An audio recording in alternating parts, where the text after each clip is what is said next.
Hey everyone, welcome to today's video. So let me start today's video by talking about a very interesting data point. So that data point is that back in 94, 95, the fixed deposit return rates were roughly 14 to 15%. Very high rates. Now, if you take a look at fixed deposit rates, your bank is likely to pay you between 5 to 6.5%. So there has been a massive fall in the fixed deposit interest rate. Now you might say that, Akshat, you know what, this is like 7-8% difference. What big deal does it make? So let me explain you the math very quickly. So let's say that you worked your entire life, you saved 2 crore in corpus and you said that, hey, I have worked enough. Now let me retire in peace. So you will pick this 2 crore rupee, you will put it in a bank account, you will create a fixed deposit. And let's assume that you are making a fixed deposit return of roughly 7%. Then how much money are you making every year? You are roughly making 14 lakh rupees. We are discounting the tax for the time being, but let's work through this example. So let's assume that the interest rate of fixed deposits go down by 6%. It's just only 1% difference. What big deal will it make? Okay, so here is the deal. So you will end up making 12 lakh rupees. Now, yes, the interest rate or the FD rates went down by 1%. But how much did your income or yearly income fall by? So if you compute 2 lakh by 14, so that is 1/7. So that will come out to be roughly 14% change in your income with just 1% change in interest. So this math looks really scary, but you will say, Akshat, if we go to the stock market and invest, our portfolio gets halved in 1 month's time. So what's the point of investing in the stock market? It's very risky. So tell us and talk about some risk-free options. So this is precisely what I'm going to do on this video. So there is no such thing as risk-free options, but I will help you understand the risk associated with different assets type. And please don't worry, I'm not going to talk about something that starts with C and ends with O and in the middle there is RIPT. Okay, so I'm not going to talk about it. I'm going to talk about traditional forms of investment and I will do a risk-reward equation analysis for you. Also, a very big shout out to our sponsors for today, which is Ditto. In case you want to mitigate your health related risk, please invest in an insurance, especially a term insurance. It is absolutely critical and essential. It can help you in terms of securing your parents' future in case of any unforeseen event that happens to you. In case there are debt related challenges that you have taken. Again, having a term insurance is critical. So do use the link in the comment box and you can schedule your free phone call. Absolutely free. There are no obligations attached and speak with a term insurance expert. They can help you understand your option and mitigate your risk. So let us get the video started and let us look at the first risk-free option. What are the pros and cons of it? So naturally, the first risk-free option is considered to be fixed deposit. So let us have a detailed analysis of fixed deposits. So first and foremost, let me show you how fixed deposit rates have behaved over time. So this chart depicts yearly rates, but in 94-95, there was a period when the fixed deposit rates were around 14% also, but let's assume it to be 12%. And then after that, you are seeing a general decline in the fixed deposit rates. There have been periods when fixed deposit rates have been hiked. For example, if you consider 2012-2013 period, FD rates were high. Then they slanted again and they have been going down generally speaking. Why is that? Because the interest rates all across the globe have been kept artificially low. Why have interest rates been kept low? Because the governments have massive pressure on them to accelerate growth. They have a few options to do it. One of the options is print crazy amount of money. Second is decrease interest rate. Since they have already printed crazy amount of money, they keep on decreasing the interest rate whenever the opportunity presents itself. So here are some quick facts about fixed deposit and this will help you make a more rational macroeconomic choice whether to keep your money in fixed deposits or not. So first fact that you need to understand is, or first myth that you need to understand is that we often assume that fixed deposit rates are linked to inflation. So answer is yes and no, that yes, it is somewhat linked to inflation because inflation is a metadata. So to say, it is very big. Everything that we do in the world, it impacts inflation. So indirectly, inflation impacts us, right? So that is the way FD rates are linked to inflation. But the interesting part is that in majority of the times, almost 90% of the time, government keep the fixed deposit rates in such a way that inflation is higher than your fixed deposit rate. So let me prove that point by taking you to the previous chart and link it to the inflation data. So if you check this chart, you will see that government was paying a lot of money in 2010 to that 2011-12 period. And they were paying roughly 9%, 9.5% on fixed deposit. So you'll get very excited that, hey, you know what, such high FD rates. Who should go to the stock market? Let's just start depositing our money in FD only. Okay, please check the inflation data during that same period. So here is the inflation data for the year 2010. It was hovering around 12%. So if the inflation is 12% and you are making a fixed deposit return of, let's say, 10%, then you're still losing money definitely. So this is point one. If you check the data anytime after 2010, this trend has played out. For example, right now, the inflation is hitting roughly 8% and FD returns in traditional banks are not more than 5.5-6%. So again, in real terms, you are losing 2% of the money. That Akshat, great, you are right. But before this 2008 period, this entire period, we used to make FD returns more than inflation data. That's A. And second, even if we consider these FD returns in real terms, we used to make money. Why was that? Okay, very good question. Again, coming back to the argument that I was making earlier, that government has two options in order to manage the monetary supply. The first action usually is that, hey, print like crazy amount of money, that is called as quantitative easing, and throw that money into the economy. That increases the liquidity and everyone gets access to more money. Government has started to do that very, very aggressively. So that is option one. Option two is that you decrease the interest rate. So whenever the government will decrease the interest rate, FD rates will also go down proportionally, so to say. So these are two actions. Now let's go to action number one, that after 2008, what has happened is that government has started to print more and more and more money like Jeff Bezos and Adani's. So they have been chapoing notes. So just to give you some data there, that if you take a look at the phase from 2020 onwards, almost 80% of the currency printed in the US has been printed after 2020. So that is how crazy things have become. So as a result, what has happened is that government has hit its limit. It cannot print like insane crazy amount of money and become like Zimbabwe government, right? Otherwise that would be the natural course of action for the entire world. So they move on to option two. Usually they go in combination of both. And so after 2008, government has exploited both these options quite extensively. And now there is no fuel left in the tank. Now you would say, okay, Akshat, what is the implication? You have talked so much about macroeconomics, but what is the implication for me as an average citizen? So here is the implication on us as average citizens. If you and I as normal citizens do fixed deposit, we are not going to make money in real terms. We are 100% going to lose money. Right now that rate comes out to be that if you keep 100 rupees in your bank account and if the FD rates are 6%, then by next year that 100 rupees in real terms will become 98 rupees. If you just keep that money in savings account, then it will become 94 rupees. And this equation is unlikely to change till the world debt starts coming down quite aggressively. And it looks almost impossible that the world debt is going to come down anytime soon, especially post 2020 pandemic. So the key takeaway that you need to tell your parents and yourself is that, hey, if you're keeping your money in fixed deposit, at one point in time, it made sense. But now it doesn't make sense at all from real terms. You are 100% going to lose money. So this brings us to risk-free option number two, which are government-sponsored schemes, or government linked schemes, or post office schemes, or national pension savings schemes. So I'm going to do a very quick commentary there. And these are some of the options that you can explore in terms of investing in these government linked schemes. So let me do a quick commentary on 5 important government run schemes or government linked schemes and give you my overview or perspective on that so that you can make a call whether it makes sense to invest your risk-free money in these type of assets. So first and foremost, let us take a very quick look on senior citizen savings schemes. Now, this is a scheme that gives you 7.4% per annum return, but senior citizens also get slightly higher fixed deposit returns.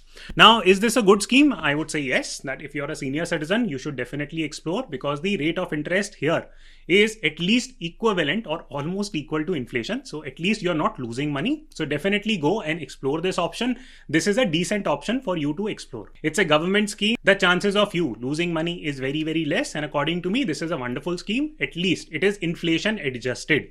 So in India, we do not have something which is equivalent to TIPS, which is Treasury Inflated Protection Securities, that is run in the US. So in India, you have to explore options like these.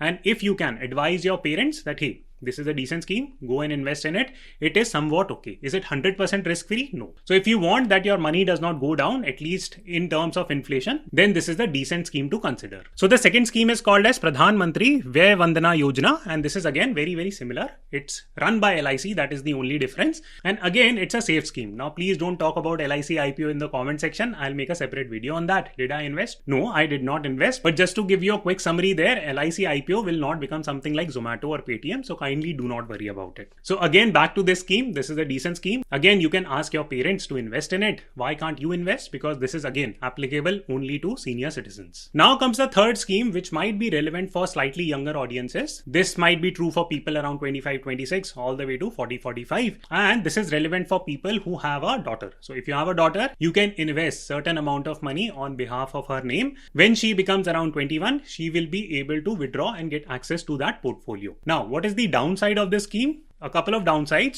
So first and foremost disadvantage is that the interest rate on Sukanya Samriddhi Yojana has constantly been going down. So for example, in 2014, this used to be 9.1 and right now it is at 7.4. So government is rationalizing it. I really appreciate that effort. Whenever government does good job, I appreciate it and I'm saying it. So according to me, this is a good move, but to you as an investor, this might not be that lucrative a scheme anymore. This is problem number one. Problem number two is that in case you fail to make a deposit or you change your citizenship or there are a bunch of conditions which you are unable to fulfill, or if you violate, then it can hit your portfolio. So that becomes a second problem on this scheme. A related problem here is that the total quantum of money that you can invest is not too much. Now the definition of too much depends from person to person. So I will not be able to comment from that perspective. But generally speaking, if you're from a middle class, upper middle class, then the quantum of money that you can deposit on such schemes are very, very low to begin with. So these are some of the pros and cons of this scheme. Now let's talk about the fourth scheme, which is called as the post office monthly income scheme. What is the advantage? The advantage is that, hey, it is relatively safe.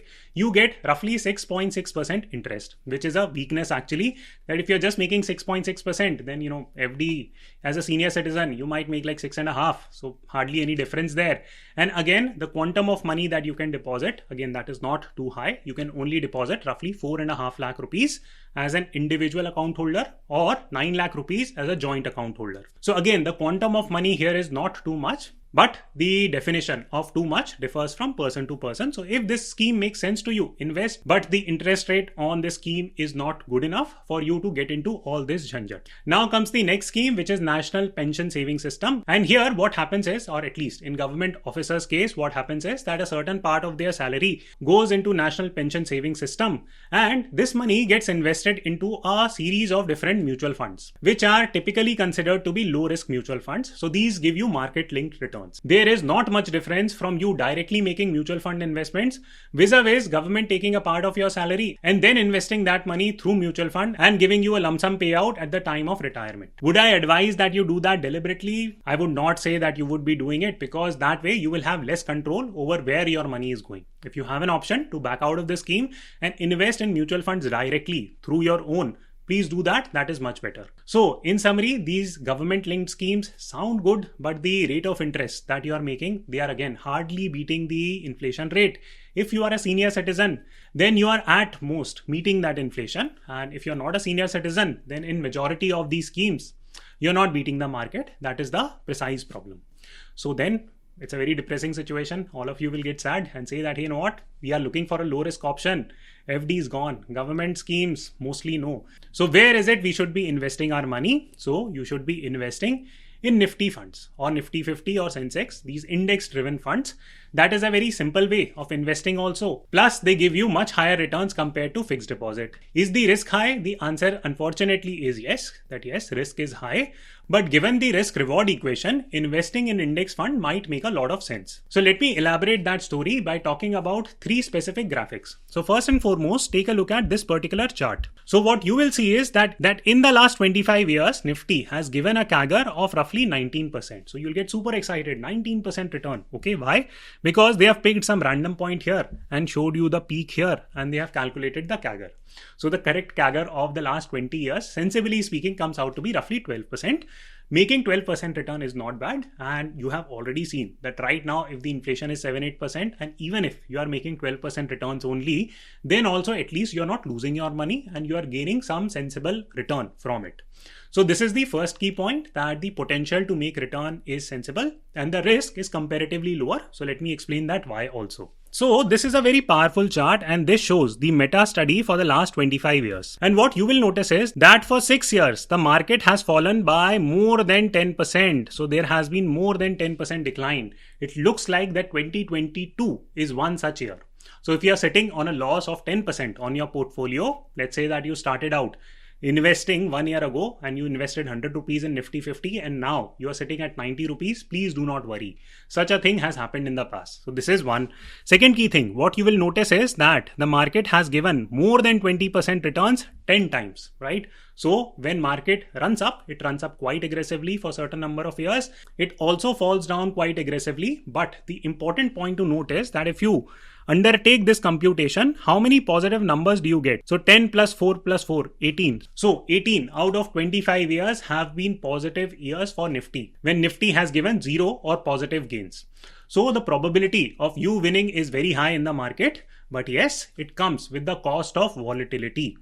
If you are of the view that, hey, I need to make regular income from the stock market, almost impossible to do. You will not be able to do it.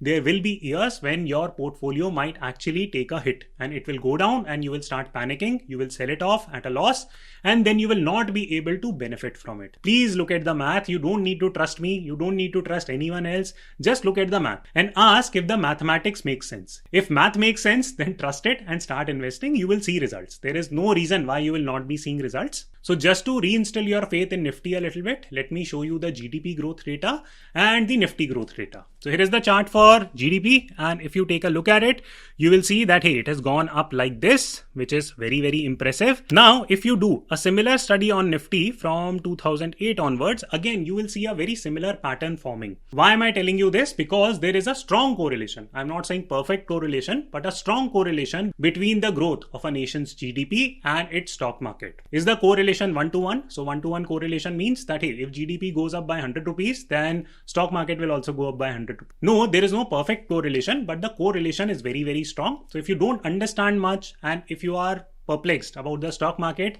please invest in Nifty. Please do not expect to withdraw that money for 2-3 years. Sit and relax. Math will do its job and math does not cheat people. Now comes the final point that, Akshat, if Nifty investing is so great, then why do you recommend learning about stock market and investing in stocks directly? Okay, so here is the problem, and there are two major problems. So first and foremost is that it seems very likely that we are going to move in a sideways market for a fairly long period of time. What do I mean by that? For example, when the 2008 crash happened, it took market 4 years to recover completely. So that was a very dark phase in the stock market and it took 4 years. So for example, if you would have invested 100 rupees in 2008, in 2012, it again became 100 rupees, right? So after all that journey. So you as an investor will get frustrated if you're not taking positions in individual stocks. That's one. Second key thing, the way businesses are moving now, they are becoming monopoly based businesses. It is becoming a winner take all market. So I don't know till what point this Nifty investing will work. Right now it is working and it is likely to definitely work for a substantial period of time even going forward. But right now I will not be surprised that going forward in the next 25 years, the inflation might be on an average 8% and Nifty returns might be 9 or 10%. So that split is definitely going to come down, and therefore I recommend that, hey, please learn about stock market investing, because if you understand how the stocks are being rotated, you will be able to take better positions and strengthen your financial strength. In summary, very important to note that fixed deposit, unfortunately, are a 100% money losing mechanism right now, and they are going to stay that way. Number two, government schemes are also cutting their interest rate. Most likely you as a youngster will lose money there. Third option is that if you don't understand much, at least from an inflation adjusted perspective, just go and invest in Nifty. At least you are unlikely to lose money. And finally, if you can learn about stock picking, stock investing in good companies. I'm not saying that buy like risky stocks, penny stocks, all that stuff. Buy sensible companies which are likely to stay monopolies and you are likely to make profit. Final point is that investing is always risky. No one can guarantee things. We can analyze the market, give our own interpretation with logic data. So I am also trying to do the same. Please do not comment that, hey, Akshat, these are not like risk-free options. No option is risk-free 100%. You are rewarded for the amount of risk that you are taking and how you are thinking forward as to what will happen with those risk-free options. I hope you enjoyed the video. Share it with your friends and especially with your parents, and I will see you tomorrow.